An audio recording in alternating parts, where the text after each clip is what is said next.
Hello, my name is Susan Heath, and I am a movement disorders nurse, and I work at the San Francisco VA Medical Center in the Parkinson's unit called the PADREC, Parkinson Disease Education, Research, and Clinical Center.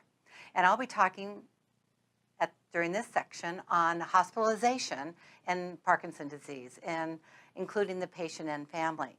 And the reason why I find this topic so important is most nurses did not get much education in their undergraduate work on the topic of Parkinson's disease. I know in the day when I went to nursing school, I did not get it, and I think that you learn it on the job. And I know that for those of you who are watching, if you work in the hospital at all, you will see them in all areas of the hospital, from the emergency room to the recovery room to the ICU, all around. So I hope that this content will be useful to you. My disclosures are as follows. And what I'm going to cover specifically is that there are increased Parkinson admissions in hospitals. And we'll talk about why the clinical reasons Parkinson medications are so important to both the patient and for you as a nurse. Because most patients, it says, must be accurately receiving their medications that they get at home, but that rarely happens in the real world. We want to discuss the medications that you know that will be harmful to the Parkinson patient. There are like do not give lists. And there are not only motor, which everyone is commonly familiar with, which is tremor or slowness, rigidity, but non-motor symptoms that you will see in the hospitalized patient, and we'll review that. And then finally, the caregiver needs, because caregivers of advanced Parkinson patients can present some challenges to the bedside nurse. So let's talk about the scope of the problem on hospitalized patients. The total number of people with Parkinson's disease is expected to double by the year 2030. So if you have only seen a few now, you're going to see at least more in the next 15 years or so. 1/3 of all people with Parkinson visit the ER, the emergency room, or hospital every year. So there's high numbers, and they'll be coming annually. People with Parkinson's are almost 1.5 times more likely to be admitted compared to their peers of the same age. And during hospitalization, statistics show that 20% of patients actually develop worsening symptoms. And they're at increased risk for irreversible clinical decline. Statistically, 44% never return to their pre-hospitalization functional status. 31% of patients have increased incidence of infections, confusion, falls, and we know we don't like falls in the hospital, decubitus development, and unfortunately, many were dissatisfied in the way their care was managed in terms of their Parkinson's. So the common reasons I want to review for hospitalization is, this is a list from the Parkinson's Foundation. So this means that these are patients that were receiving, as an outpatient, expert medical care. So they were on optimized medication schedules. And so in this list of reasons for hospitalization, the number one was elective surgeries, and followed by falls or fractures, which is common in the Parkinson population, mental status changes, aspiration, and so forth. So you see that the highest two are falls, elective surgery, and that's for people who are well managed as an outpatient. But not everybody sees a movement disorder specialist on the outpatient. They see maybe a general neurologist, or maybe they only get their care from a primary care provider. And so one study done was on all Parkinson patients admitted for all reasons, and that was over 3 million admissions from the period of 2002 to 2011, that pneumonia was the most common cause of admission, followed by UTI, urinary tract infection, and sepsis. So that inflation-adjusted cost has risen from about $25,000 per admission to $40,000, and that's 2011 dollars, not today's dollars. So it's very expensive. This is that same studies showing on the bottom bar where pneumonia was the most common reason for hospitalization, and that was probably in the advanced Parkinson patient. And above that is the UTI, and then sepsis, probably from some sort of either pneumonia or UTI, and then aspiration pneumonitis, and so forth. So those are really the population that I'm going to be focusing on in this lecture.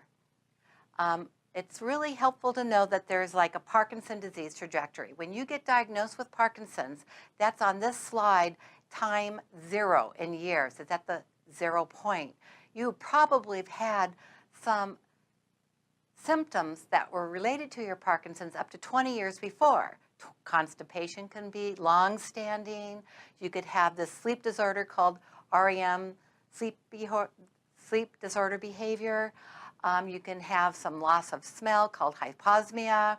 You can be very tired, excessive daytime sleepiness during the day, and you can have long-standing depression and anxiety. And that's before you get your first tremor or rigidity or first motor symptom. So in early Parkinson's, it's considered maybe from when you're diagnosed to about 8 years, maybe 5 years.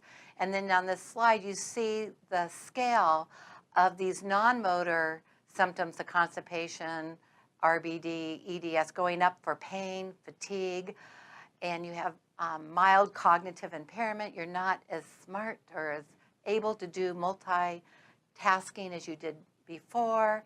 You see that there's more trouble with swallowing, your gait is impaired, your balance is impaired, and as you move on to the more kind of mid-stage disease, you're going to have maybe trouble with your blood pressure, and people will get a big cardiac workup when in fact it's just from the Parkinson medication and the Parkinson disease process on their blood pressure controllers, the vasopressors of their body. You have urinary symptoms, and really the advanced complications at 15 plus years is when a lot of these patients will have the aspiration pneumonia, the UTI, and the sepsis. Okay, this slide really helps to understand the cardinal medication that we give patients is levodopa, called Sinemet, and what happens to you over time. To the left of this scale, you see the blue. That shows that when you take your medication in the early disease, it completely controls your symptoms, and you may only be on 3 times a day. But as the disease progresses, say over 4, 5, 6, 7 years, then the medications, they still work, but they don't last as long. So there are periods where you're waiting for your meds to kick in, and you may have slowed responses, or you may have tremor breakthrough. And then the third bar, you see that there's some little orange-red peaks on top of that blue bar. The blue bar is the ideal medication effectiveness, but the areas above and below that represent under-medication or over-medication, meaning that you're dyskinetic when you're over, and you have the involuntary movements that are not so bothersome in the beginning. And then in the lower part of the blue bar, that's where you're slow and waiting for the meds to kick in. You may have pain, you may have abnormal posturing, you may have tremor. And then as you move to the advanced disease segment of this slide, you notice that the medications are working, but they're working for very little, and there's more of these off or under-medicated states and more of the over kind of dyskinesia side effects. So dyskinesias and the off medication states are called under or over or off medication. Patients say that they drop out. They have different terms for when their meds aren't working. And when they're over medicated, those are the dyskinesias. This is just another slide, but the point of this slide for advanced Parkinson's is that you might think about Parkinson's in terms of diabetes, where a diabetic who is a brittle diabetic needs their medication at exact doses at exact times. And Parkinson's is very much the same, especially in the advanced patient, that if they don't get their medication, they can be very seriously under-medicated, where they can't maybe talk, or they can't think, or they can't move, or they're over-medicated and they're having trouble talking, and They're at risk of falling in both states when they're over or under medicated. So it's just really a brittle medication off-on state for Parkinson's. So what unfortunately happens when people get admitted to hospitals is a substantial number of people deteriorate. And the reasons are multifactorial. One study in the Netherlands, which has a very cohesive Parkinson network, is that they surveyed 684 hospitalized patients. And so these patients theoretically are getting expert care as an outpatient. And they looked at the risk factors and the prevalence of trouble when they were hospitalized. And even under expert outpatient care, and they have good inpatient care, 21% deterioration of their motor symptoms. And 33% had one or more complications when they were hospitalized. They were confused, they became delirious, they had falls, and they still received incorrect anti-Parkinson medication, 26% of them. And the issues, they either received them at the wrong time, or they had an interrupted schedule, or they were given the wrong formulation of the Parkinson meds. So 44% of this patient population didn't recover completely after discharge, which is really disheartening. So then the Houston VA did a Parkinson medication study, and in this pie graph, you can see that 83% they got the right meds on time, but there were missing doses and late administration. So even when you have very regimented outpatient medication schedules that automatically get transferred into inpatient, things can still go wrong. So of these patients, 3,800 patients, 89 of them had some incorrect or missing meds or doses were admitted. And unfortunately, the worst of that is that these medication errors were experienced in 90% of incorrect medications being administered. And the worst part of the hospitalizations in the first 2 days before they got it corrected. Sometimes that's all the hospitalization stays are, the first 2 days. So it really becomes imperative as a nurse to recognize that medication, the right dose and the right time is so important for these patients. So this is a slide just to say why PD medications are so important, because when you get diagnosed, you've lost up to 50% of your dopamine.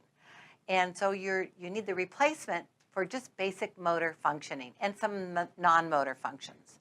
So this population functions best when medications are at this steady state, and patients decompensate when the usual meds are not prescribed, doses are held either for surgeries or procedures, or they're ordered incorrectly, or they are given medications that make the Parkinson's symptoms worse because they're dopamine depleting. So here's an example of a simple medication schedule. You see that this patient must be in the early stages, and they're getting their carbidopa-levodopa. It's 25/100. That's the formulation, and that means they're getting 1.5 tabs 3 times a day. And you see the times. This is the home schedule. But they also get the same 25/100. Looks like the same when you're looking at it quickly, but it has SA after it, which is sustained action. And that they're given that medication twice a day. And then they're getting another formulation of the carbidopa-levodopa, the 5,200, but it's also an SA, a higher dose, and they give that at bedtime, and that is thought to hold them through the night. So this is common to get 3 different types of formulations of the same looking drug. And you can see where the medications can easily be confused. So just, I'm emphasizing that in the advanced disease phase of these patients is that if they miss a dose, they are really going to be under medicated, and they won't be able to participate in ADLs or maybe in swallowing needs. You know, they're having trouble just following commands because they aren't thinking as clearly, because they really kind of slow down, completely thinking, swallowing, moving, all of the above. Now, this is like a very busy slide, but I wanted to share that in the beginning is green, and that's sort of like the easy time of medication prescription for these early patients. And then in the mild to moderate stage, you could see how complicated it could get. They start to add different classes of drugs at different times. And then in the yellow, the moderate, they are getting all these different formulations at different times, and it's really pretty complicated, even for the patient and the family member, not to mention us as nurses. And in the very advanced, in the blue section, the severe, then they tend to start to withdraw some of the other medications and just stay with the simple levodopa. But that just shows you how complicated these medication schedules can be and why it's such a challenge for us, taking care of these patients. So the lingo in nursing, there's on, off, wearing off, or dyskinesias. So on means the medications are working. This is the time you want to try to plan your, physical therapy appointments when patients can move well. It's a good time. In the off periods, you know that you may need to wait a few minutes for the meds to kick in because the meds aren't working. Or sometimes the patients will tell you, the meds aren't working, I need another dose. So it's really important to listen to them whether they feel they're on or they're off. The wearing off means that the meds are starting to drop in their blood level and the symptoms are starting to worsen. You might start to see tremor coming back. The patient can still move, but they may have a sense that they need their next dose. And it may not be on the time schedule, it may be a little earlier than is on the schedule.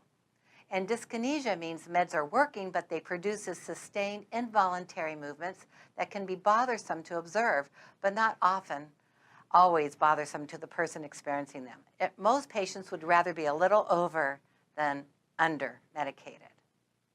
But if they are over, you may need to maybe evaluate whether that next dose, even though it's scheduled, maybe they don't need it that day or that time period. All right, so this is a schematic of a classic Parkinson patient. You see the gentleman has a stooped posture. He probably has a lot of rigidity. The arm swing is reduced. They don't swing their arms normally. Their gait is a shuffling gait. They barely pick their feet off the floor. They take small steps. They may have tremor, all of that. But most important in this, for us working with the patient as an inpatient, is that their posture and gait could really preclude or make them fall candidates or high risk for falls. So that is the purpose of the slide, so you recognize that this is a classic Parkinson kind of looking patient in the advanced state, and in the meds, they're very off. So maybe what I'd like to show you now is an example of a video of a patient who has held their meds on purpose for some motor testing, but you can see the classic off state in this patient. So we're asking him to stand up, and he can barely do that. And he is trying to stand up, but you see how slow everything is? And now we're going to ask him to walk, and watch how magnetically stuck his feet are to the floor. He's trying to move, and he's trying his best. Oh, he does pretty good with his left leg, but his right leg is stuck. And no arm swing, this hunched, leaned over gait. All right, so now let's look at the same patient in the on state, where his medications are moving well. And he's getting up and he's moving beautifully. Arm swing, he's turning. He still has a little bit of a hunched posture. Some of that is osteoporosis, which is also very common in the Parkinson patient. So that's the on state. A big difference in going to physical therapy when you're walking like this compared to the state when you were walking and you could barely move his feet off the floor. Okay. So do give your medications. Even if the patient's NPO, they can take it with a sip of water. I've asked many an anesthesiologist, they'd rather have the patient on. So avoid holding the PD meds because they're NPO. Do check the outpatient medication schedule with the patient or their family. Do give if the patient is starting to develop some sundowning or some confusion or delirium, we really recommend quetiapine or pimavanserin for psychosis or delirium. And for nausea, we recommend ondansetron or Zofran. Don't give meds that make Parkinson's worse. That is the Haldol, haloperidol, metoclopramide or Reglan, Compazine, Phenergan, droperidol. All these things can make Parkinson's symptoms worse. So a caution to those of us who are giving post-op care for pain, careful administration of narcotics have to be evaluated. You need to help their pain, but you don't want to worsen their confusion or their delirium. And often, if they have mild cognitive impairment or early dementia, that can definitely worsen their cognition. And some patients note that their medications don't work even if you give them on time or you give within a 30 to 45 minute of eating any protein, because their gut is very slow, there's gastroparesis, and medications get absorbed in the distal intestine, not in the gut, and they're lingering in the gut because their gut isn't working. So that is one of the real problems with people while hospitalized, because anesthetics, narcotics, they all slow down the gut. And there is this really nice hospitalization kit called the Aware in Care kit. And this is a black bag, you see it here, with patients' Parkinson medication forms on there that the patients should fill out so they can share which formulation that they're on and what their timing is. And some of the medication do's and don'ts, like don't give the Haldol. So it's a nice kit, and you can get it from the Parkinson Foundation website here.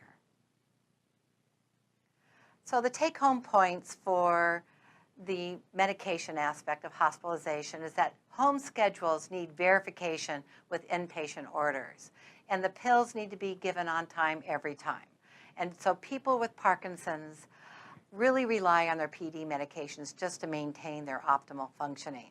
If the medications are late, then functioning deteriorates. And many advanced patients have brittle motor decline when medications aren't given on time or substituted with the wrong formulation. And studies show that 3 out of 4 hospitalized patients do not receive their medications on time or have admitted doses. And missed med doses may worsen swallowing, tremor, stiffness, communication ability, and anxiety.